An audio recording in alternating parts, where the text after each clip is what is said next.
ሰላም ጤና ይስጥልኝ። የተወደዳችሁ የሶሎዳ ሚዲያ አድማጭ ተመልካቾቻችን እንዴት አላችሁ? በዛሬው ዝግጅታችን ትግራይን ለ50 ዓመታት የጦርነት ቀጠና በማድረግ የትግራይን ሕዝብ የጥይት ማብረጃ ያደረገው ከስህተቱ መማር የማይችለው የአስተሳሰብ ድህነት የተጠናወተው ያረጀው ህወሓት የላኪው የኤርትራ መንግስት ጉዳይ ለማስፈጸም የተቀበለውን ኢትዮጵያን ዳግም ጦርነት ቀጠና የማድረግ ተልዕኮ ለመፈጸም ቆርጦ እንደተነሳ በይፋ በማወጅ ብሔራዊ አንድነት የትግራይ ህልውናና ደህንነት ለማረጋገጥ በሚል በድብቅ አባላቶቹን ሲያወያይበት የነበረ ሰነድ በእጃችን ደርሷል። ይህ ሰነድ በውስጡ ምንድነው የያዘው የሚለውን ይዘት ያለው ግሩም ዝግጅት ይዘንላችሁ ቀርበናል። በዚህ ዝግጅትም እንደተለመደው በዚህ ሰነድ ላይ በህወሓት የቀረቡትን እያንዳንዱ ሐሳቦች እየተነተንን እናያለን። አብራችሁን እስከ መጨረሻው የእናንተው ሚዲያ የሆነው ሶሎዳ ሚዲያን ላይክ፣ ሼር፣ ሰብስክራይብ እያደረጋችሁ እንድትቆዩም ከወዲሁ በታላቅ አክብሮት እጋብዛለሁኝ። ሰነዱ ብሔራዊ አንድነት የትግራይን ህልውናና ደህንነት ለማረጋገጥ በሚል ይጀምራል። እንደሚታወቀው ህወሓት ትግራይ እያለ የሚጠራው ራሱ ፓርቲው መሆኑን የአደባባይ ሀቅ ነው። ብሔራዊ አንድነት የትግራይን ህልውናና ደህንነት ለማረጋገጥ ሲልም የህወሓት ህልውና ወደማይመለስበት ደረጃ ገብቶ ጠፍቷልና በብሔራዊ አንድነት ህልውናዬን አረጋግጡልኝ እንደማለት መሆኑን አስበን በዚሁ እንቀጥላለን። በመግቢያው በኢትዮጵያ ያለው ፋሽስታዊ መንግስት ላለፉት 7 ዓመታት የትግራይን ህዝብ እንደ ህዝብ ለማጥፋት የተቻለውን ሁሉ ሲያደርግ ቆይቷል። በሌላ በኩል የትግራይ ህዝብ ህልውናውን ደህንነቱን ለማረጋገጥ ከባድ ትግል ውስጥ ነው። ሊያጠፉት የሚጥሩ ኃይሎች መነሻ እንደታየው ቀጣይነት ያለውና የተወሳሰበ ትግል ውስጥ አልፎ አልፎ በሰላማዊ የፖለቲካ ትግል አንዳንዴም በጦርነት ይታገላል። ከፕሪቶሪያ የተኩስ አቁም ስምምነት በኋላ ለ3 ዓመታት ያህል ህልውናውን ለማረጋገጥ ሰላማዊ ትግል እያካሄደ ቆይቷል። አሁን ግን በትግራይ ህዝብ ላይ ያለው አደጋ አሁንም ከፍተኛ ደረጃ ላይ ነው። ይህንን የህልውናችን አደጋ እንዴት መዋጋት እንዳለብንና እንደ ህዝብ እንዴት ህልውናችንና ደህንነታችንን እናረጋግጣለን፣ ሁሉም የትግራይ ህዝብ ተወያይቶ ድምዳሜ ላይ ለመድረስ ያለንበት ወቅት ጉዳይ ነው ይላል ህወሓት። ይህ ቡድን ለ27 ዓመታት በስልጣን በቆየበት ጊዜ የትግራይ ህዝብ እንደማንኛውም የኢትዮጵያ ህዝብ በቡድኑ ሲዘረፍ፣ ሲቀጠቀጥ፣ ሲጨቆን የነበረ ህዝብ ነው። ከዛም አልፎ ቡድኑ ከስልጣን በኢትዮጵያ ህዝብ ሲባረር በመጀመሪያ ትግሉ ላይ እንደለመደው በትግራይ ህዝብ ስም ዳግም በመነገድ የትግራይ ህዝብና ህወሓት አንድ ነው በማለት በትግራይ ህዝብ ላይ ከባድ እልቂትና ጠባሳ ያሳረፈ ጦርነት ቀሰቀሰበት። ይህ ቡድን ዶክተር አብይ አህመድን የሾመው ራሱ ባጸደቀው ስም ሆኖ ሳለ በማይተዋወቁት ዶክተር አብይ አህመድና የትግራይ ህዝብ መካከል አዲስ የጥል ግንብ ፈጠረ። ቡድኑ ዶክተር አብይ አህመድ ከስልጣን አስወግደውኛል በማለት በያዘው ቂም የትግራይ ህዝብ አስገብቶ የቂሙ መወጣጫ አደረገው። የትግራይን ህዝብ ሊያጠፉት የሚፈልጉ ኃይሎች ኖረው ሳይሆን ህወሓት ስልጣኑን ማቆያ የሚፈጥራቸው ጠላቶቹ ሊያጠፉት ሲፈልጉ ራሱን ከትግራይ ህዝብ ጋር የማጣበቅ ልምድ ስላለው ብቻ ነው። ከፕሪቶሪያ የሰላም ስምምነት በኋላ የትግራይ ህዝብ መታገል የጀመረው እናንተ እንደምትሉት የፌዴራል መንግስትን ሳይሆን የእናንተን ቡድን ህወሓትን ለማጥፋት ትግል እያደረገ 3 ዓመታትን አስቆጥሯል። ይህም የትግራይ አደባባዮች ምስክር ናቸው። በዚህም መሰረት አለ ህወሓት ይህ ሰነድ እንደመነሻ አቅርቦ ከመላው ህዝብ ጋር በየደረጃው የሚደረገውን ውይይት የበለጠ አጠናክሮ እንዲቀጥል ህዝብ በደረሰበት ድምዳሜ መሰረት ትግላችንን ወደ ላቀ ደረጃ ለማሸጋገርና ብሔራዊ አንድነትን በማጠናከር የትግራይን ህዝብ ህልውናና ደህንነት ለማረጋገጥ ታሪካዊ ሁኔታ ይጠይቃል ብሎ መወያያ ሰነዱ አስቀምጧል። በመጀመሪያ የሚያስቀምጠው የትግራይ ህዝብ ታሪክ የግፍ የፈተናና የድል ታሪክ ነው ብሎ ነው። የትግራይ ህዝብ የሺህ ዓመታት ታሪክ ያለው ጥንታዊ ህዝብ ነው በማለት በአክሱም ዘመነ መንግስት የነበረው ስልጣኔ የጥንቶቹ አክሱማውያን በአንድ የእውቀት ዘርፍ ብቻ ሳይሆን የራሳቸው ሀገር በቀል ፍልስፍና ያላቸውና በብዙ ዘርፍ የተሰማሩ ሊቃውንት ይመሩ እንደነበርም ከዚህም በተጨማሪ በንግድ፣ በማኒፋክቸሪንግ፣ በእንስሳት እርብታ እንዲሁም በሌሎችም ዘርፎች ተሰማርተው ቆይቷል ብሎ ህወሓት በሰነዱ ያትታል። ነገር ግን የአክሱም ስልጣኔ በውስጥም ሆነ በውጫዊ ሁኔታዎች እየተዳከመ ሲሄድ ቀስ በቀስ ማሽቆልቆሉ እንዲሁም ትግራይ ወደ ከፋ ኋላ ቀርነትና ድህነት መግባቷም ያትታል። ህወሓት ትግራይ ይህንን ስልጣኔ ነበራት ብሎ የሚያስብ ከሆነ ወደ ስልጣኔ ማማ ከፍ እንድትል ሌተቀን መስራት ሲገባው ህወሓት ግን አመት እስከ አመት ትግራይን ከነህዝቧ እንዴት ለአንዴና ለመጨረሻ ጊዜ አብረውኝ እንዲቀበዱ ማድረግ እችላለሁኝ በማለት ፓርቲው የሚያወራው ራሱ ከራሱ በእጅጉ የተቃረነ መሆኑን ይጠቁማል። እዚህ ሀተታ ላይ እጅግ አስገራሚው ነገር ህወሓት የሚያድነው ሲጠፋ የአክሱምን ታሪክ የትግራይ ታሪክ ነው በማለት ማተት ጀምሯል። በዚህም የትግራይን ህዝብ አንተ የባለ ብዙ ታሪክ አንተ የስልጣኔ ባለቤት በማለት የህዝብን የልብ ምት ለመስረቅ መዳዳቱ ነው። እኛም አውቀናል፣ ጉድጓድ ምሰናል ነው ነገሩ። ቀጥሎም ህወሓት የትግራይ መሳፍንት የትግራይን ህዝብ እርስ በርስ እየተጣላ የሞትና የመከራ ሰለባ አደረጉት። ከውጭም እንደ የአህመድ ግራኝ ወረራ፣ የዮዲት ጉዲት ወረራ፣ በደቂቀ እስጢፋኖስ ላይ የደረሰው የዘር ማጥፋትና ሌሎችም ትግራይን ደካማ አድርገዋታል እያለ ዲስኩሩን ይቀጥላል። ይህንን ታሪክ የሚያውቁ ከሆነ በስልጣን ጊዜያቸው የትግራይ ህዝብ ዳግም ተመልሶ ወደ ጦርነት የሚገባበት መንገድ ማዘጋጀት አልነበረባቸውም እንዴ? ለ27 ዓመታት ታላቋን ሀገር ሲያስተዳድሩ ህዝብን ረስተው ዘርፊያቸውን ሲያጣጥፉ የነበሩ ዘራፊዎች ከስልጣን ሲባረሩ የትግራይ ህዝብ የውስጥ የውጭ ጠላት ነበረው እያሉ ያለፈን ዘመን ታሪክ እያነሱ የሚደሰኩሩት የትግራይ ህዝብ ሌላ ጠላት ኖሮበት ሳይሆን ራሳቸው ስለሚጠሉት ይዘውት ለመጥፋት ስላቀዱ ብቻ ነው። የትግራይ ህዝብ ከዚህ የጨለማ ዘመን በኋላ አንገቱን ማዞር የጀመረው በአፄ ዮሐንስ ዘመነ መንግስት ነው። ይህ ጊዜ ደግሞ ለውጭ ወራሪዎች ተከታታይ ጦርነቶች የተደረጉበት ወቅት ነበር። በመጨረሻም አፄ ዮሐንስ በመሐዲስት ወረራ ጊዜ በመተማ ሞቱ። ከአፄ ዮሐንስ ድንገተኛ ሞት በኋላ ትግራይ እንደገና የጨለማው ዘመን የሚጠጉ የትግራይ ተወላጆች ሲገደሉ መከራዋን ተቀበላች ይላሉ ህወሓቶች። ጥሎም የአፄ ሚኒሊክ የአፄ ኃይለ ሥላሴና የደርግ ወታደራዊ አገዛዞችም የብሔር ጭቆናውን በማባባስ የትግራይ ህዝብ ከመቶ ዓመታት በላይ በግፍ የጎሳ የበላይነትና የመደብ ጭቆና እንዲሰቃይ አድርገውታል ይላሉ። ነገር ግን የትግራይ ህዝብ አንገቱን ደፍቶ የሚደርስበትን አድሎና ግፍ ተቀብሎ አያውቅም። የትግራይ ህዝብ ታሪክ ለመገዛት ፈቃደኛ ለመሆንና የትግል ታሪክ ነው ይላሉ ህወሓቶች። ይህ የትግራይ ህዝብ መለያ የሆነው ክብር ከትውልድ ወደ ትውልድ ሲሸጋገር የቆየ በመሆኑ ሊጠበቅ ይገባል በማለት ዶሮን ሲያታልሏት ሙቅ ውሃው ለገላሽ ነው አሏት እንደሚባለው የትግራይ ህዝብ ጀግና ተዋጊ ነበር፣ አሁንም ነክ ወደፊትም ተዘጋጅልን የሚል የሞኝ መልእክታቸውን አስተላልፈዋል።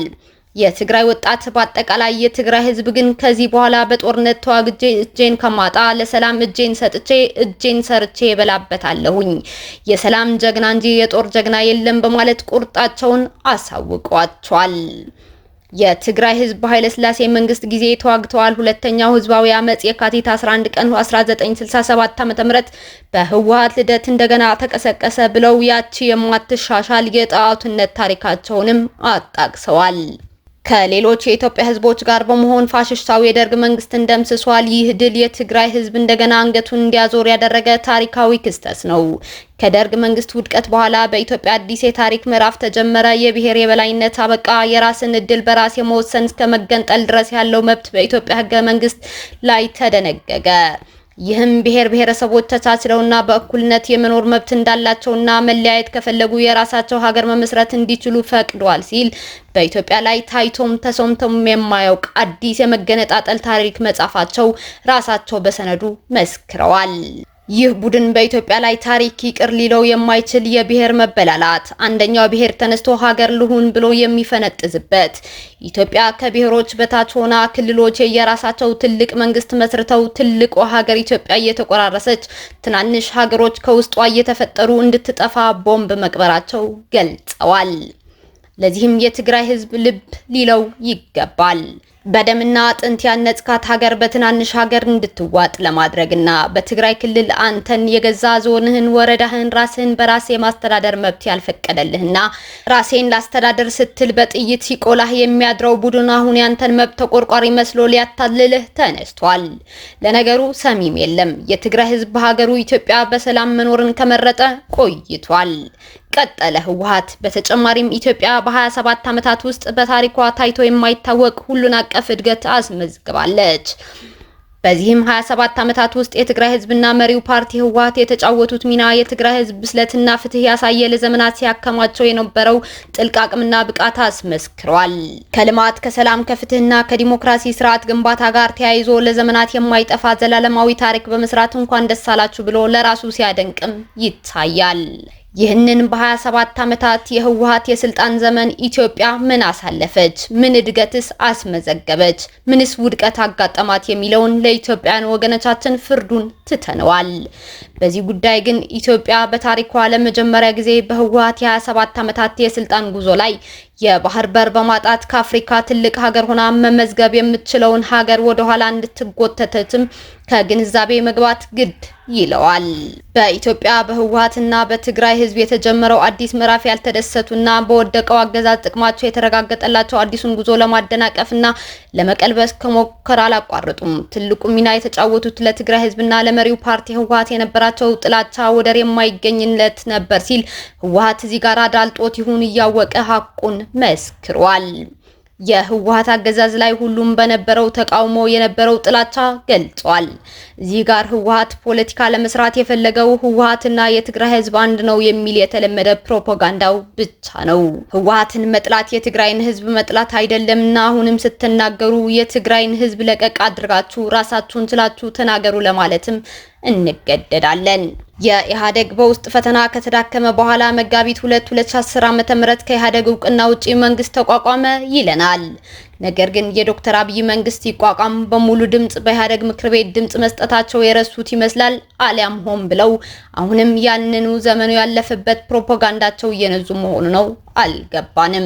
በጥቅምት 24 2013 ዓ.ም ህወሓት የሰሜን እዝን በመምታት በለኮሰው ጦርነት ይዘው በመጣው መዘዝ አሁንም የትግራይ ህዝብ ከዘር ማጥፋት ጦርነት ጋር የደረገው ትግል በሚል በትግራይ ህዝብ ተፈጽመዋል ያላቸውን ብዙ ሐሳቦች አስፍሯል። ይህ ያሰፈረው ሐሳብ የትግራይ ህዝብ ቁስልና ጠባሳ ያከከ እድሜ ልኩን በጦርነት ውስጥ እንዲኖር የሚያደርጉ ሐሳቦችን ነው።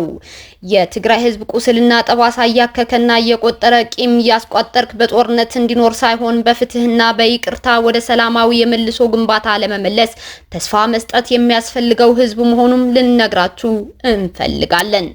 እኛም የእናንተን አስነዋሪ ጨካኝ መርዘኛ ሐሳብ በማጋለጥ የትግራይን ህዝብ ትንሳኤ ለማረጋገጥ ተስፋ ሰጪ ሐሳቦችንና ስራዎችን መስራታችን እንቀጥላለን። የትግራይ ህዝብ ህልውናና ደህንነት አሁንም አደጋ ላይ ነው በማለት ህዝቡ አሁንም እንዳይረጋጋ በጦርነት ስጋት ውስጥ እንዲኖር ስጋት የሚከት ጽሑፍ በሰነዱ ላይ አስፍረዋል። በዚህም በፕሪቶሪያ ስምምነት ወራሪዎቹ ትግራይን አልለቀቁም፣ በወራሪዎች ስር የሚኖሩ ወገኖቻችን ነጻ አልወጡም፣ የተፈናቀሉ ወገኖቻችን ወደ ቀያቸው አልተመለሱም፣ የትግራይ ሉዓላዊነት አልተከበረም፣ የፖለቲካ ውይይትም አልተጀመረም። ከዚህም በላይ የፕሪቶሪያ ስምምነት ተደራዳሪና ፈራሚ የሆነው ህወሓት ህጋዊ እውቅና ባለማግኘቱ ተሰርዟል። የኢትዮጵያ መንግስትም የአፍሪካ ህብረት ቡድን የስምምነት አፈጻጸም እንዲገመግም ፍቃደኛ ያልሆነም፣ ህወሓት የድርድር ጥሪዎች አልተሰሙም፣ ስለዚህ የኢትዮጵያ መንግስት በራሱ ውሳኔ የፈለገውን እያደረገ ነው እያሉ ይከሳሉ። በሚገርም ሁኔታ ህወሓት ተፈናቃዮች የሚመለሱ ታጣቂዎችን ይዤ እኔ ማብሬያቸው ነው የምመለሰው፣ ወልቃይትን የማስተዳድረው እኔ ነኝ፣ ከኔ ውጪ ወደ ቀዬው የሚመለስ አንድም ተፈናቃይ የለም በማለት ቁማር ይዞ እየተጫወተባቸው ይገኛል። የኢትዮጵያ መንግስት ተፈናቃዮችን ለመመለስ ዝግጁ መሆኑን፣ ነገር ግን ህወሓቶች ተፈናቃዮች አይመለሱም በማለት በእንቢታ እንደጸኑ የቀድሞው የህወሓት አመራሮች እነ ጌታቸው ረዳ፣ ጀነራል ጻድቃን ገብረተንሳይ እንዲሁም ሌሎች አካላት ምስክራቸውን ሰጥተዋል። ታዲያ በተፈናቃዮች እየሸቀጠ የሚገኘው ማን ሆነና ነው ሌላውን የሚወቅሱት? ተፈናቃዮቹ ራሳቸው ወልቃይት ካሉት አመራሮችና ህዝብ ጋር በሰላም ተነጋግረን ራሳችን የምንመለስበትና በአብሮነት በፍቅር የምንኖርበት ሁኔታና መድረክ ይመቻችልን ማለት ከጀመሩ ሰነባብተዋል። አንጃው ግን እያስፈራራቸው አስቸገራቸው እንጂ። የአፍሪካ ህብረት እንዳይገመግመን የኢትዮጵያ መንግስት እምቢ አለ ብለው ለሰጡት ሐሳብም የህወሓት ቡድን ከኢትዮጵያ የፖለቲካ ፓርቲነት ከተሰረዘ በኋላ አይደለም የአፍሪካ ህብረት ሌሎች ጥቃቅን ድርጅቶችም ለጻፈላቸው ጥሪ አንድም ድርጅት ምላሽ ሰጥቶት እንደማያውቅ መረጃዎች ደርሰውናል። የኢትዮጵያን ህግ ጥሶ ህወሓትን የሚያነጋግር አንድም የውጭ ድርጅት የለም። ህዝብን ማራድ ተረጋግቶ ዕለታዊ ኑሮ እንዳይመራ በእነሱ ሐሳብ ተወጥሮ እንዳይረሳቸው እንዲሸበር የሚፈልጉት ህወሓቶች በሰነዱ ላይ አሁን የትግራይን ህዝብ አጥፍተነዋል ብለው ጨርሰው ያለ ገና ውስጣችን ሳናስተካክል በቴክኖሎጂ ኃይል ሊያጠፉን ነው፣ ሁሉንም የቅድመ ቶክስ ተግባራትን እያከናወኑ ነው፣ ትግራይ ለጦርነት ምንም አይነት ዝግጅት በሌለችበት ጊዜ ጦርነት መክፈት እንፈልጋለን እያሉ የፌዴራል መንግስት መሪ ንግግር እያደረጉ ሰምተናል። የነዳጅ፣ የትራንስፖርት፣ የመድኃኒት እጦት ህዝብ እንዲሰቃይ በግልጽ እየተከለከለ ነው በማለት አስፍረዋል። በሚገርም ሁኔታ በየአደባባዩ የትግራይ ህዝብ ተነሳ፣ ወራሪ መጣብህ እያሉ ጦርነት የሚቀሰቅሱት ራሳቸው ሆነ ሳለ ትጥቅ ማስፈታት ሂደቱ ማከናወን ሲገባቸው አዲስ ሰራዊት እያሰለጠኑ ሁሉን አካታች ጊዜያዊ አስተዳደር መመስረት ሲገባቸው ህወሓት ብቻውን ትግራይን ካላስተዳደረ ብለው ህዝብ ላይ የጥይት ናዳ የሚያዘንቡ ነዳጅ፣ መኪና፣ መድኃኒት፣ ወርቅ፣ መሬት ከህዝብ እየዘረፉ ሌላውን የመውቀስ ሞራሉ ከየት እንዳገኙት እጅግ አስገራሚ ነው።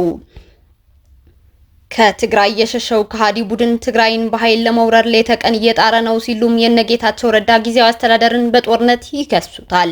እንግዲህ ትናንትና በለኮሱት ጦርነት ያስጨረሱት የትግራይ ህዝብ ዛሬም ከጎኔ ቆመ በፌዴራል መንግስት ላይ ጦርነት በመለኮስ ለምን ወጣቱን አልጨረስነውም? ለምንስ ኢትዮጵያን በማተራመስ የሻዕቢያን ተልእኮ በጋራ አልፈጸምንም? በማለት ነው እነጌታቸው ረዳን ከሃዲም ብለው የሚጠሯቸው።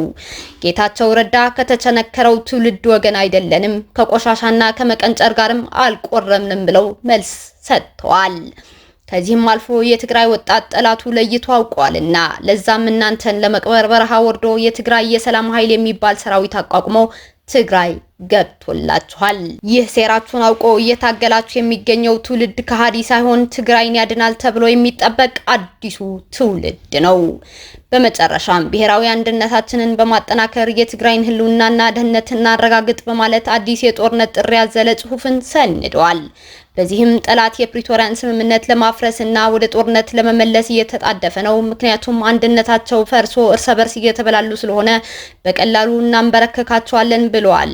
ስለዚህ የትግራይ ህዝብ አንድነት በቶሎ ወደ ነበረበት እንዲመለስና ጠላት ከመተኮሱ በፊት እንዲደናገጥና እንዲያስብ ያስገድዳል ብለዋል ህወሓቶች።